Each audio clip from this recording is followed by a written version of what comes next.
Do those chimes sound on your side too, or just mine? Little alerts. Can you hear me? Yep, I can hear you. I get little notifications occasionally about the chime on my side? Are they coming through on your side too? No, and I had the same issue of it's really annoying. I need some of them, but I might need to take the time to figure out how to actually manage them rather than letting them manage me. Yeah. Anyway.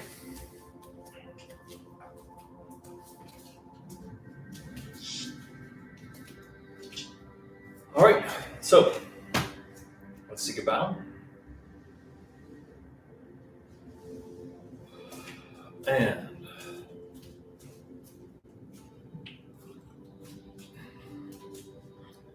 so feet shoulder width apart, knees bent, hips tucked. So again, we'll do a short warm up, and then jump into the 13 postures, the transition. So let the shoulders drop, breath in the belly, and bend forward. Straighten the legs. Exhale, roll down.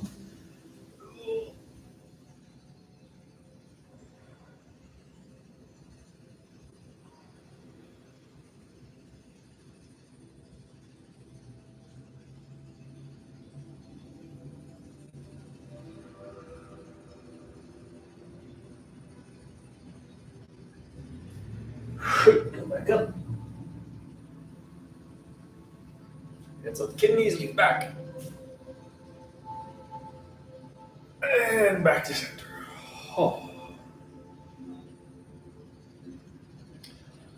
And again, straighten the legs. Roll down.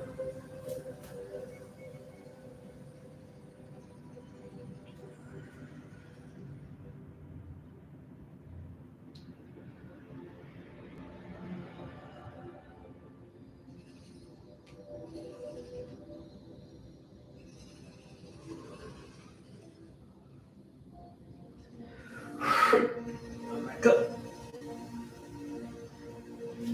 Hands on kidneys, lean back.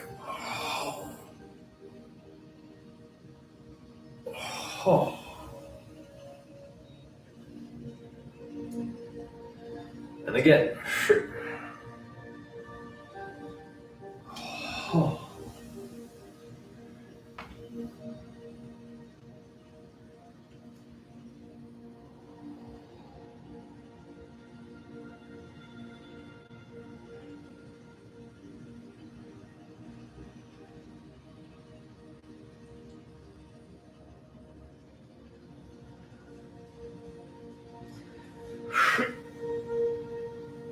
Back up. Hands on kidneys, lean back. And back to center, knees bent, hips tucked. And one last time, going side to side. Straighten the legs.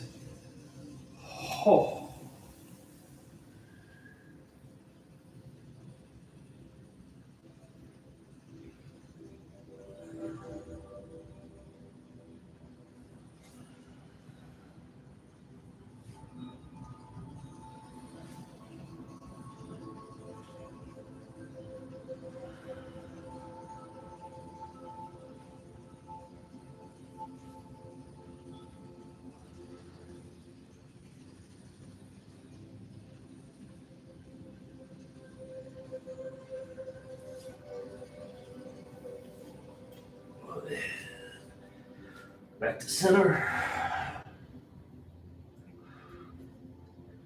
And come back up. Hands on kidneys, lean back.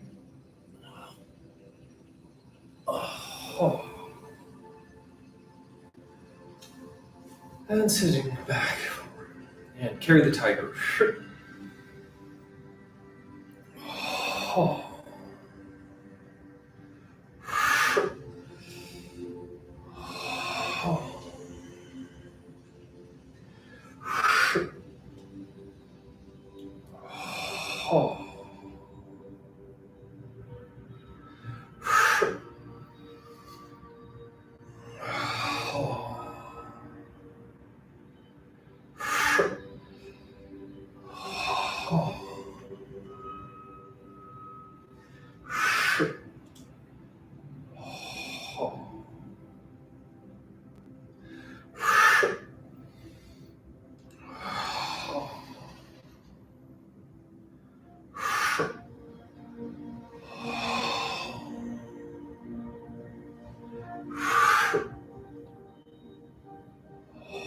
Haw.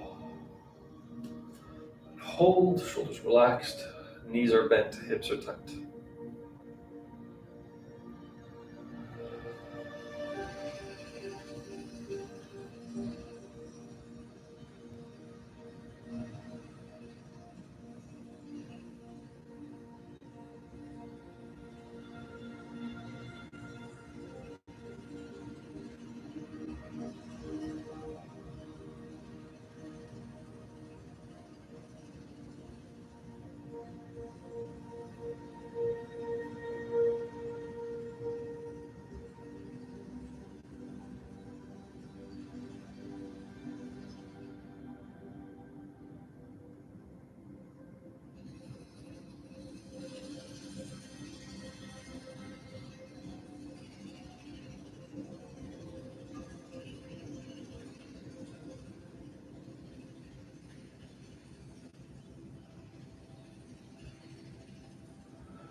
And drop.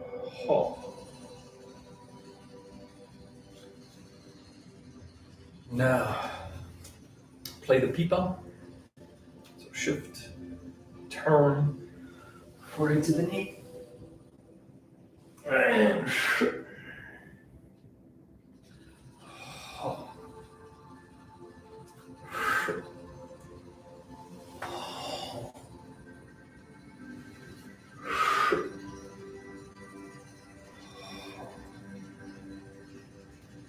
Shift.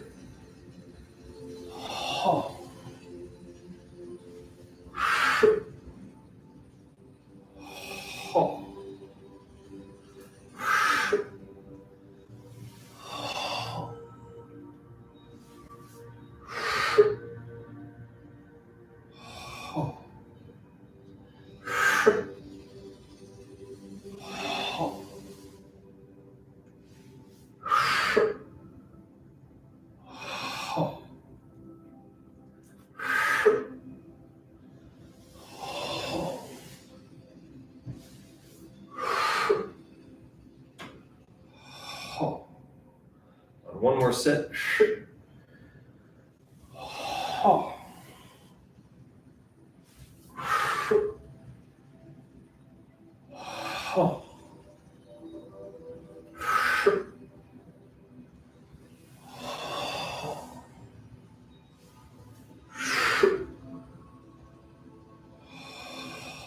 Back to center. Now, horse stance. Squat and push your knees apart. Get the stretch of the inner thighs.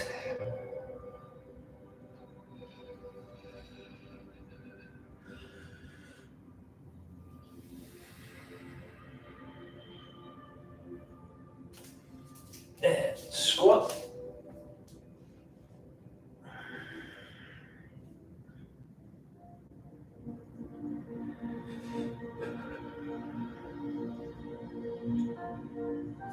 And shift.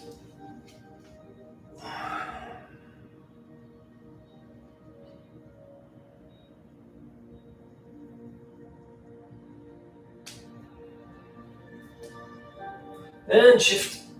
Toes up.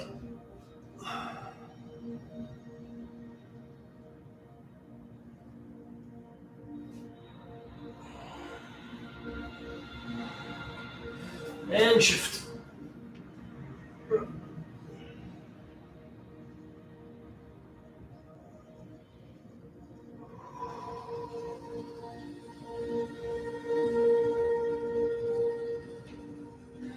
And back to center. Walk the feet in. Whew.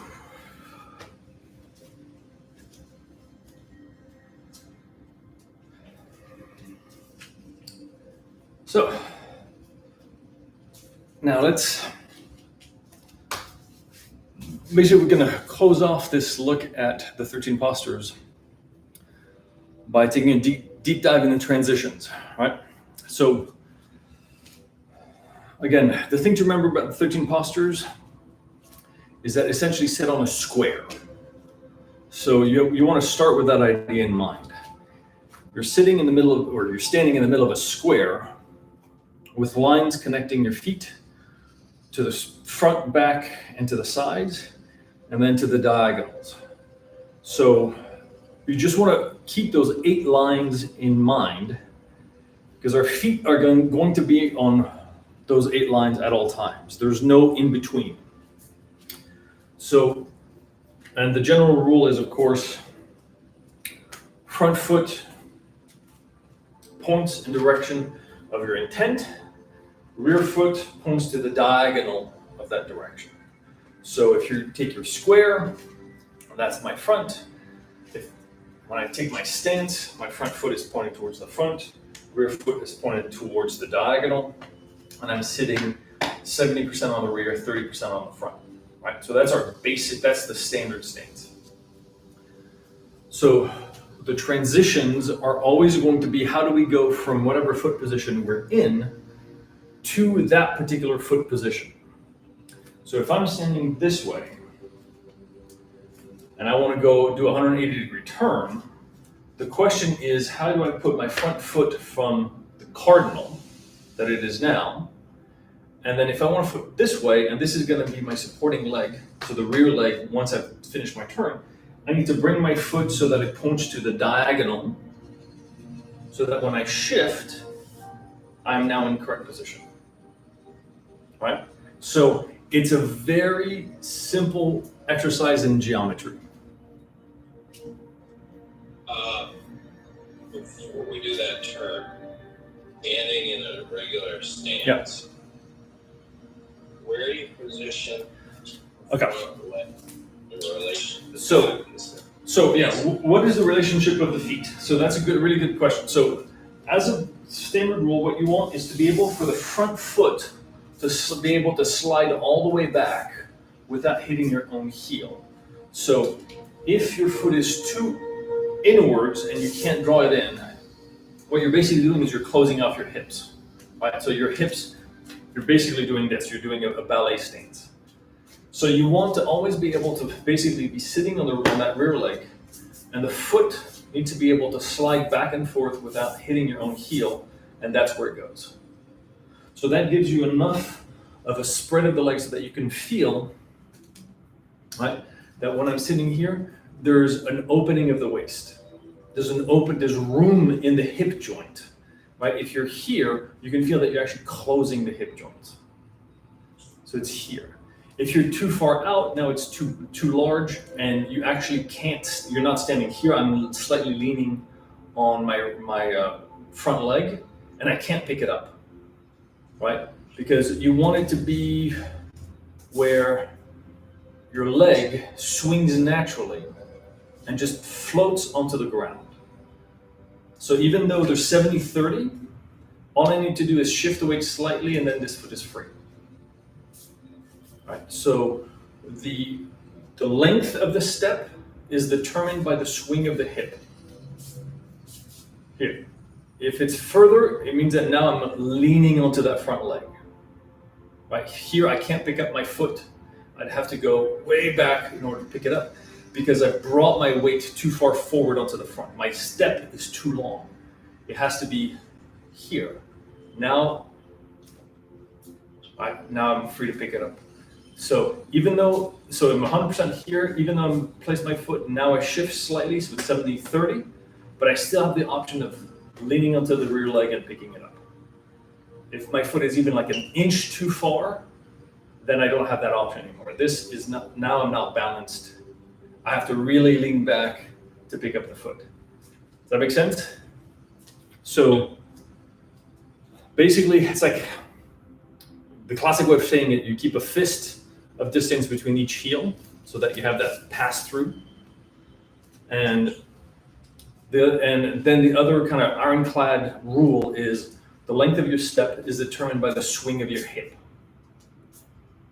So it's not stepping forward, it's swinging the hip and letting the foot land where it needs to be in order, depending on the bend of your leg. And this is why we see in things like drag down and brush knee, the move starts with a squat. Because, so if I'm here, right, standing up, swing the leg from the hip, so that's my stance. So if I want to take a bigger step, what I need to do is sit down further, so that now that swing of the hip takes my foot further. So in brush knee, I need to do a nice deep squat because I want to take a nice long step, right? But it's still determined by the swing of my hip. So if I want to take a longer step, I need a deeper squat at the beginning of the step. So the length of the step is determined by the supporting leg and how deep you go. Does that make sense? Right, so it's always going to be like, you start sitting down, place the foot. And here, right, even though I can still balance on the rear leg if I have to. Because you're not doing that. Correct. Falling forward here. Correct. So you're never falling into that front foot. You're always sitting first, sending the foot out based on the hip, and then moving forward. So if you can only do a small squat, then you take a small step, right? It's more correct to just do this and then do brush knee up here than it is to fall forward onto that front foot and then do brush knee. If you don't have the muscle strength or the movement in the hips, then it's more correct to think of the step that is dependent on the hips rather than trying in your own head to go, oh no, this has to be a big step and I have to reach forward. Because if you think about putting the foot far, you're going to fall on the foot. So the thought has to be in the hips. The thought has to be, I'm going to squat and then simply open up that hip joint, and that's what gives me the longer step, right? And so you see, this actually goes back to the variations that you can introduce when you're doing the form itself for your own good. You can decide at the beginning, what is going to be more important? What are you going to emphasize? Are you doing the form, right, for energy flow? Are you doing it to relax? Or are you doing it because you're really working on applications? Your step can vary because of that. And it's mostly going to be how much do you want to invest in the hips. So for example, if you only want to do it for energy flow, right, maybe you just want to come here and that's it. Because you want to go through these positions that are reminiscent of the basic posture, for example, right? So you're only going to be here, and then you're going to do brush knee right here, right? And that's correct. That can be a correct way of doing it, because what you're doing is saying, I'm going to just focus on just a nice, loose, open hips. So I don't bother going down and low, because that's not what I'm going for. I'm working on, whatever energy flow there is. So suddenly your brush knee is a lot taller, right? Just remember the rule is, so brush knee is a big step, but the rule is the big step is determined by how low you squat on that supporting leg, right? So stepping comes out of the hips, not the feet. And it's a huge mental thing to remember, right? Just brings everything down. So it's the lower dantian essentially that moves through space supported by the legs. That's what you want. It's not the feet searching for the ground. It's the lower dantian moving through space. Okay? So and by the way, just that is a meditation exercise. Like, I would encourage everybody, and I always do, to simply do that. Walk with that kind of mindset in mind, like of just sitting there, just kind of feeling the leg, placing the foot, paying attention to the shift in weight, right? And really starting to feel like you're shifting that dantian through space, supported by the hips. The rotation of the hip is what determines whether you go straight or if you turn, right? It's a simple rotation on the hip. But you just really pay attention and how soft the foot can be. It just finds the ground, and then you shift the weight. Right? So this is just a walking meditation. You just do that, go back and forth, just paying attention to all of that. The breath, the ground under the feet, the foot, as finding the leg as empty as possible. What does that feel like and how it moves through space when it just rests on the ground? And then the difference when it becomes full and it supports the ground. Or it's supporting from the ground, you know? So just that shift in feeling. Notice, right? It's all here. I think this is where some of the public yang style takes some of its rules, you know, like in some classes, you know, they say, okay, the hips should never shift in height. You should never go up and down, and that waist are always at the same level. I think it's because they took those principles from walking meditation, right? From these exercises here, and apply them to the form.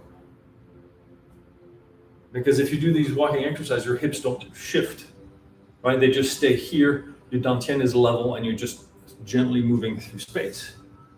So then I think what happened is you said, well, take those principles and apply them to doing the form, so that your form starts to look like a walking meditation, right? Because now you can think of, okay, I'm going to do the form, but my waist is never going to dip up and down.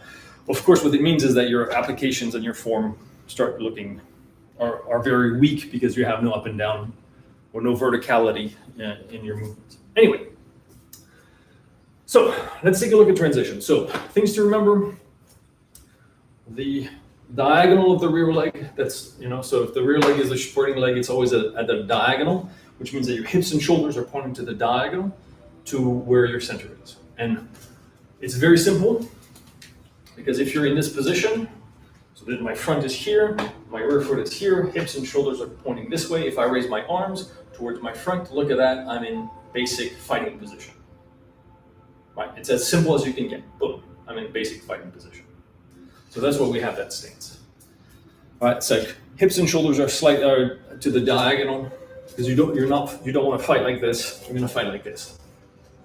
So that's the foot position reflects that simple fact.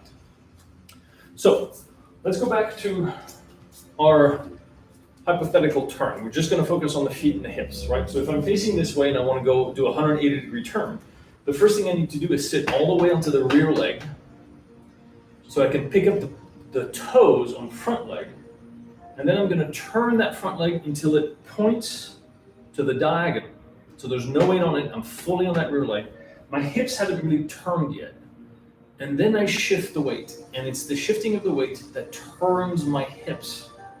Once there's no more weight on that now front leg, I can pick up and let it float until it faces the right direction, right? So the important part is the supporting leg doesn't move, and you don't turn the knee or the hips yet, because you want to keep the alignment between the supporting foot and the supporting hip. Once the foot is in position and you shift, the shift in weight from side to side also automatically includes a rotation in the hip joint. So the shift, it's a shift in turn, right? Because you want to I want my hips to point in the same direction as my foot and my knee. So that way there's no pressure on that knee. So when I shift, I turn my waist. So then I point the same direction, right? So that's why there's a shift and turn. So you never just turn the foot and then shift, keeping your hips square.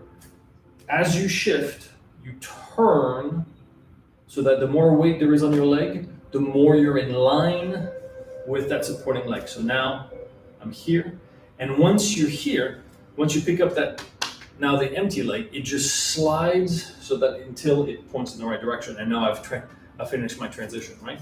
So shift and turn, shift and turn. And what you're trying to do is to express the direction of the foot in the hips. So there's no sideway pressure on the knee, right? So when you turn, it's always going to be shift, shift and turn. Shift, shift and turn. Shift, shift and turn, right? Does that make sense? Yep. On the back foot, turn the front without turning the waist, and then as you shift, the hips open if they're relaxed. Yeah. If they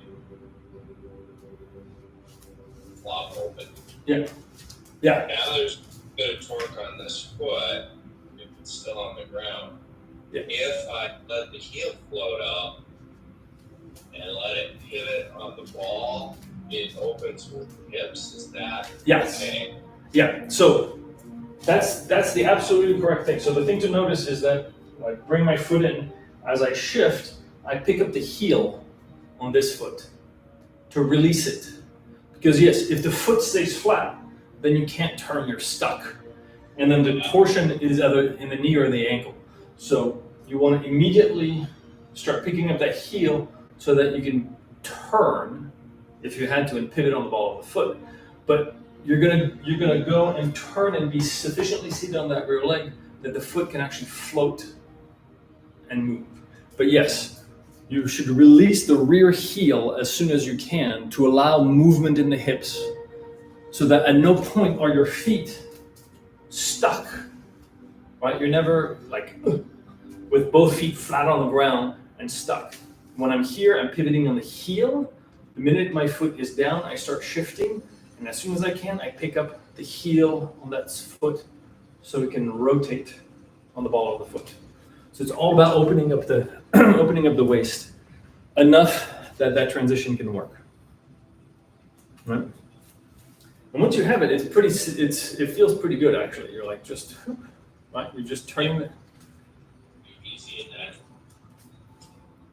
Right, boom, boom. But the important thing is, there's those micro adjustments where when I turn here, I don't just now turn and face this way, because now my feet are like a ballerina, right? So if I'm just turning on the heels, right, my feet are too close together. If all you do is turn on the heel, which is possible, but your feet are together, so there's always that slight shift to the side. That's why I keep saying that the foot floats, because if I transition here and simply turn my legs are too tight, so I need my foot to float to the side. If I turn here and I turn, my feet are too tight, so I need to float my foot to the side, right?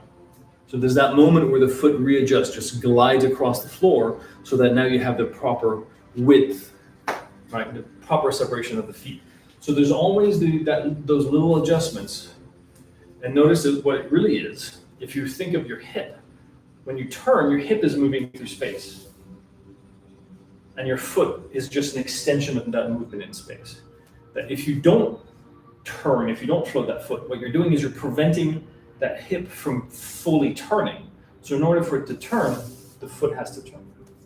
So again, it's the hips, it's maintaining the alignment between hip, knee, and foot, so they're actually relaxed and in line and connected.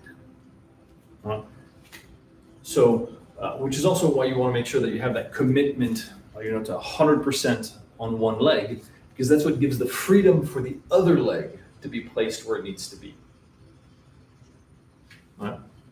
So what it shows is that in our form, we're gonna have that 70-30 weight distribution, 70% on the rear, 30 on the front, or we're gonna be 100, or actually here we're still 70-30, right? So even if I'm in front-legged position, 70% on the front, 30% on the rear, right? Nice and solid.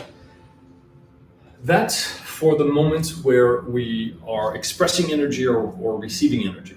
And all the moments in between, we're 100% on one leg or 100% on the other, right?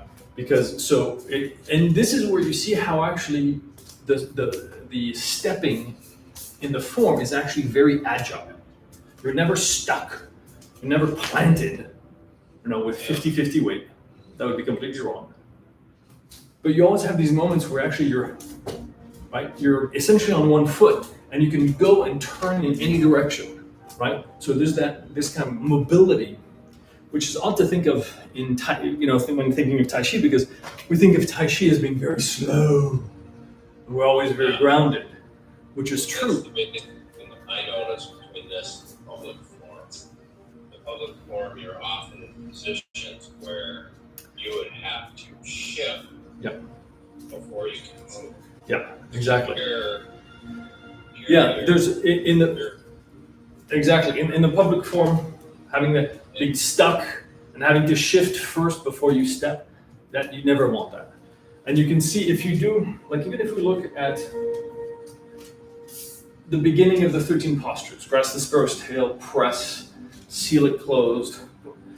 It doesn't seem like the fastest, like in terms of footwork, but actually you're starting here and you're stepping, right? So the very beginning is here, ward off.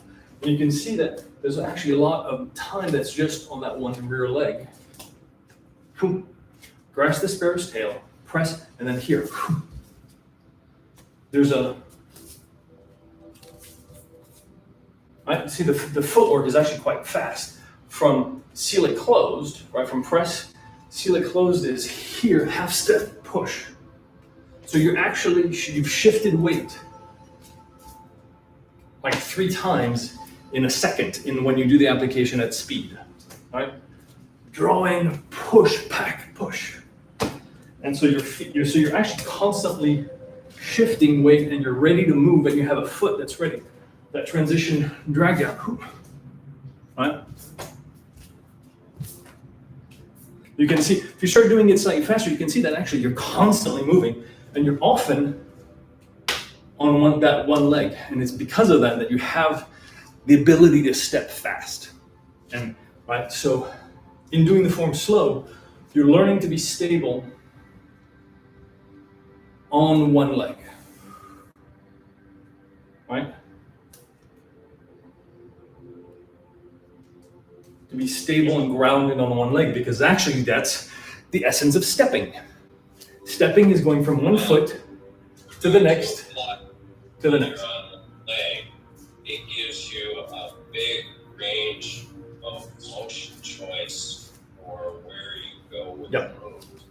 Exactly, you have a huge range once you have that. So take that knowledge back into the stepping, the transition. So when you're here, think of in terms of like, oh, now I'm on that one leg, where am I gonna go? Oh, I'm gonna go that way, right? So the transition of the weight from one leg to the next is actually, it's really going, okay, now I'm here, which way am I gonna go? I have all these options now because I can step in any direction. So you're going from that planted, sit down. Okay, now I'm here on that rail, which way am I gonna go? I'm gonna go that way. All right, now I'm here. Which way am I going to go? I'm going to go that way.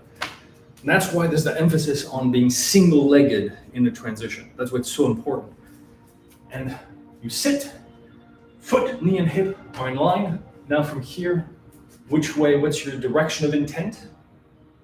And that's the direction that my front foot is going to go in. Right? That's essentially literally what you're doing, except that we're going to make it nice and small. All right, nice and relaxed. But really you're here and you're going, which way am I going to go? I'm going to go this way. Which way do I want to step? That way. Right? So really investing in that 100% weight on one leg, because that's the essence of movement. And it will protect your knees at the same time because you're not twisting anything. So your knees are nice and safe. And if you do it at speed, now you actually have a lot of stepping. You have lots of possibilities for movement. You can step very fast because you're on that one leg and you can change directions, right, very, very quickly and switch foot. Notice one of the very first step that we learn in the 13 postures is that half step, right? Here, half step. So we're in the first section of the 13 postures, we never actually step forward. Right? The same foot Right? My right foot is always forward. So we never do a single full step in the first section of the 13 postures. The only step that we do is a half step. Right? Boom. Boom. So it's that, oh look, you can turn back and forth, forward, back, forward, back. That's the half step. And what it is I'm fully on the rear leg, fully on the front leg, fully on the rear leg, fully on the front leg, fully on the rear leg, fully on the front leg. All right, same principle. All right, so let's, right, those are the basics. So let's go through the actual form. So if we start here, facing, right, so we're all facing in the same direction. So that's our front. Those are our sides, back, diagonal, diagonal. When we start, feet are facing front. So when we start here, we shift the weight to the right leg, left toes point to the diagonal. And then shift and turn. And then rise up, the foot comes in. Right, and then we step and we do everything else. Right? So that's the same basic transition. It's what I'm talking about. We bring the foot to the diagonal. That's what determines our direction. And then we finish here. Right foot forward, left foot pointing to the diagonal. So we're going to sit down, bring the foot, so I'm 100% on this leg still. This front foot, the right foot is now pointed to the front diagonal. Then I shift the weight. Now left hand, left foot, circle and come up so that I can sit down and step for the ward off towards the cardinal. Huh? So the main transition is we go, the front foot was pointing to the cardinal, foot points to the diagonal, shift, left hand, left foot are like floating like I was talking about before, so that now we can point to the cardinal. And then we do everything, we push, so we end with a push at the end of the section. Right foot is pointing to the diagonal, left foot is pointing to the cardinal. I want to go that way, I want to do 90-degree turn. So I sit down, bring the left foot until it points to that diagonal, and then I shift, right hand, right foot, bring them in, sit down, ward off. Right? So very simple. Very simple. Just pick your direction, place the foot that's going to be supporting you to the diagonal, shift the weight, bring the front foot forward. Very simple. And the hands and the arms express that shift. When I'm here and I want to go that way, my hands just turn. Notice they just turn with that foot. Shift. Now this arm is dominant. And now notice this hand is simply expressing the same direction that I'm going in. Left hand circles. As simple as you can make it with the arms.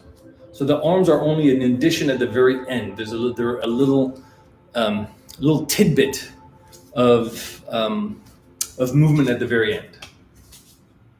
All right. So we've turned. We've come here. Boom. So here at the end, same thing.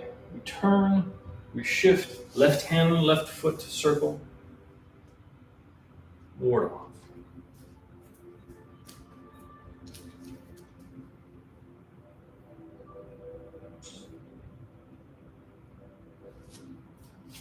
Yeah. All right, so it really is, especially with the arms, as relaxed and simple as possible. Notice if you really do it all integrated, when I turn and I shift the weight, I can pick up my left foot. It's gliding into position, but I don't even need to have it on the ground until I need it for ward off. I'm not saying that that's what you should be doing necessarily, but the potential is there, right? Because you've turned and your weight is 100% on that rear leg, during this entire transition here, you can do it without ever putting that foot down until you need it for ward off. All right? Yeah. So So then you go boom, boom, boom. We end up with a push. So now we're going to do 90-degree turn, but for drag down. So we're here, and same idea. I'm here. I'm going to turn my foot. Since I want to go that way, my rear foot points to the diagonal. So foot to the diagonal. Shift the weight 100%. And now I want to bring my right foot so it slides and it points forward. And then I do drag down. Now the hands for drag down are like this. But all you have to do, right? So you finish pushing, just relax. And then you let the hands fall along this diagonal. And as they fall along the diagonal, the foot, right? So it's really, you're here, and then the foot starts to turn and the hands follow. And then you shift. And the hands are simply going from one side to the next, right? So you're just drawing the hands in a diagonal across the body.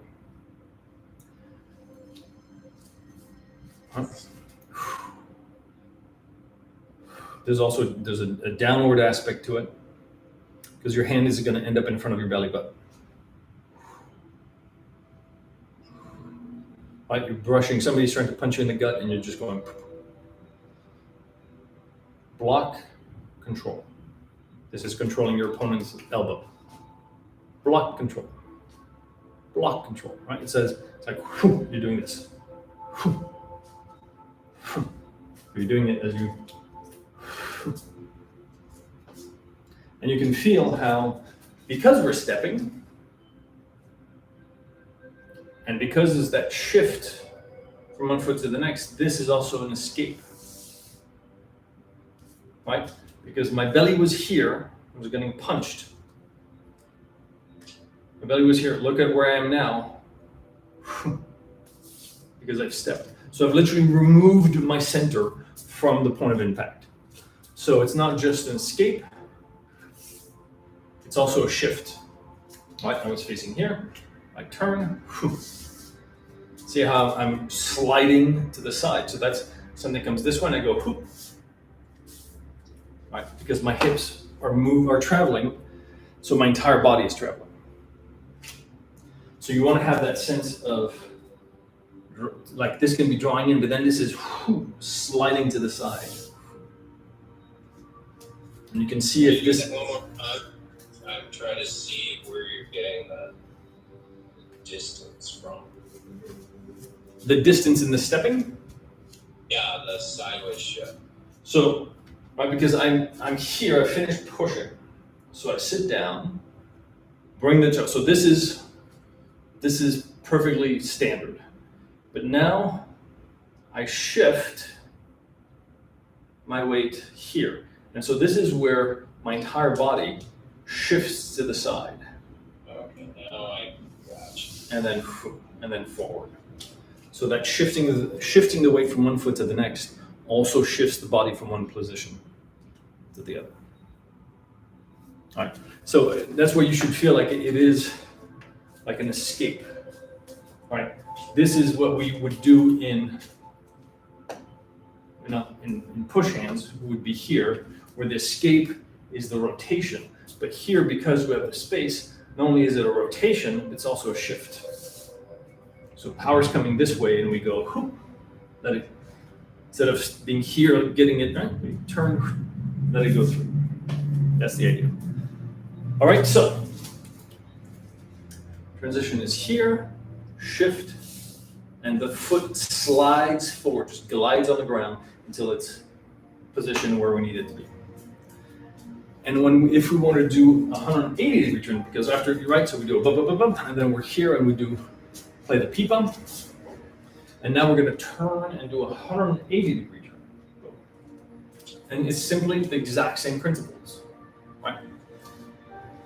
If I did play the P bump, sit on the rear leg, bring those toes until they point to the diagonal, shift the weight, and now that, in this case, my left foot slides until it's pointed in the right direction.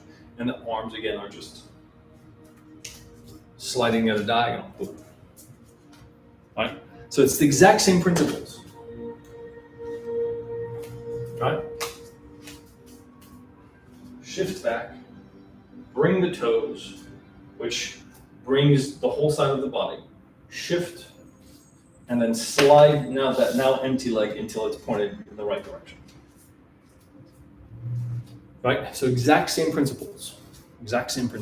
And the arms are just moving with the hips. Boom, boom. And then for the third section, it's the exact same thing, except we do change the angle of the foot and then drag it down. So it's the exact same transition as from the first into the second section, right?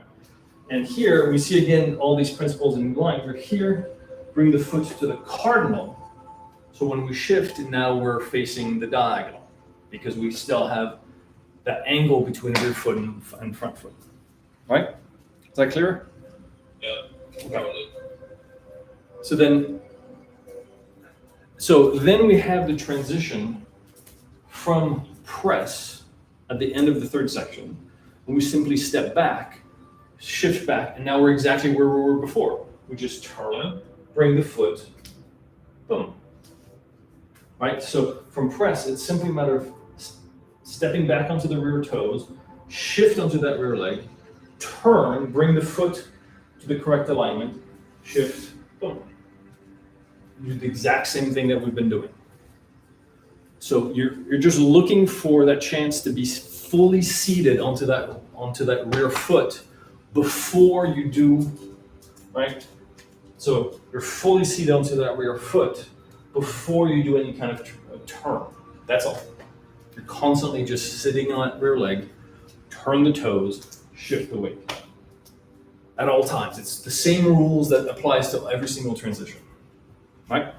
So then the final one is at the very end. So we finished, right? So we're here, we step back, sit down, and we're gonna turn so we can finish the form. So we're finished, we're over here. All we do is we step back. It's just like all the other ones. Sit back onto that leg, turn, bring the foot so that it faces forward. And now I'm going to do the exact same thing as before. I'm going to shift the weight all the way here to free up this leg so that it can travel. In this case, it's going to come back to center and then separate again. But we're following the exact same principles that we've always seen. Right? First, you found your rear leg. So you shift the weight to the rear. Turn the foot so it points in the correct position, and then shift. Right? And all I'm doing with the arms is right hand, right foot come in, and then cross in front, and then we turn the hand and separate hand and foot. Then we do carry the tiger, and then the left foot comes in. Right? So you've had right foot come in and separates, to carry the tiger, and then the left foot comes in.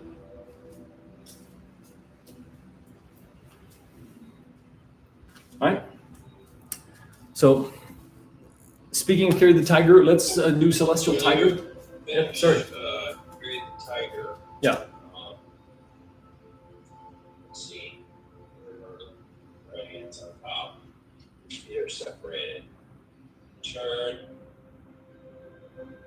And then.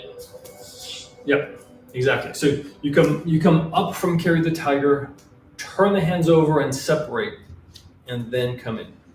So yeah. So from here, carry the tiger. You're here. Separate. You go through this moment where you're basically in the basic posture, and then from here shift and bring the hands. Right. So up, turn, separate, ha. Moment of basic posture, then shift. Come back in. So you go through the basic posture at the very end. All right. So let's do celestial tiger to close off this class.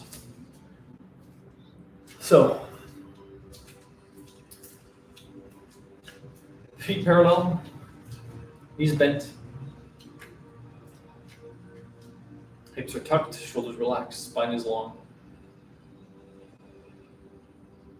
And raise the arm. Basic posture. Inhale, palms down. Palms up, drawing energy from the heavens. Pointing the pinkies forward.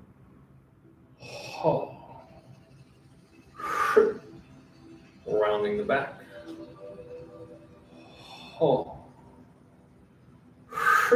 Pointing up.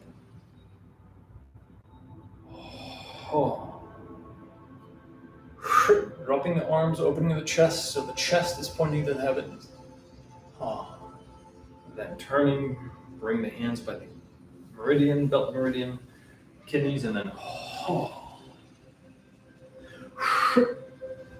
when the hands across the heart, exhale.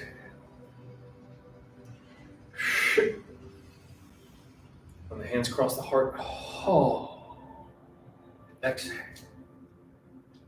And again.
One more time.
Cross the hands in front of the belly.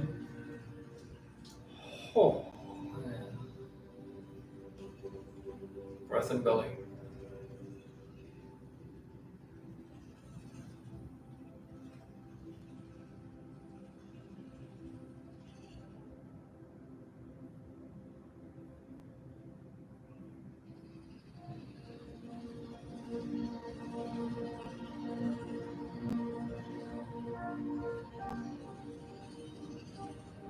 And feet together.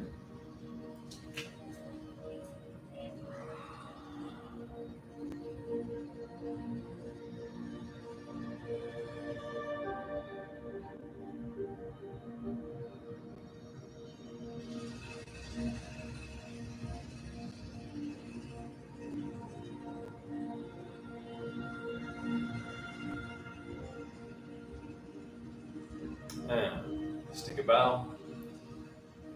Finish this class. All right, thank you. Oliver? HiddenTaichi.com. Go there. All right, any questions?